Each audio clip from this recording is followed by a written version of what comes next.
Kerajaan baru-baru ini telah umumkan bonus untuk hari raya bagi staf kerajaan, di mana pejabat awam yang grade 56 ke bawah akan terima sebanyak RM500.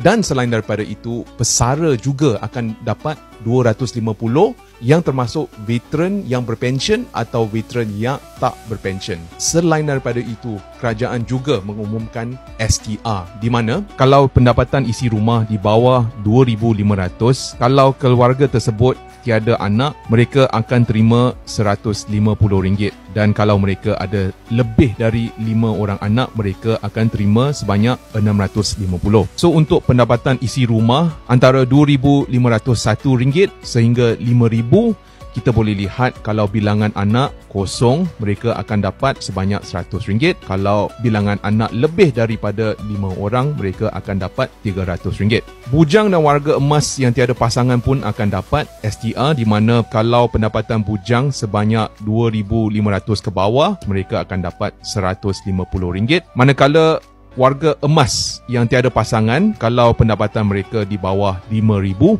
mereka akan dapat RM150. Sejujurnya dengan kenaikan semua barang baru-baru ini, meminjam seolah-olah satu-satunya jalan penyelesaian. Dan saya benar-benar faham perasaan itu. Namun saya yakin kalau kita ada ilmu untuk menguruskan wang dengan lebih bijak, dengan perancangan yang teliti dan disiplin, saya yakin kamu boleh mengelakkan daripada terjerumus dalam masalah kewangan. Dan jika kamu ingin belajar sedikit tentang bagaimana nak uruskan wang anda, boleh klik di yellow bag di bawah.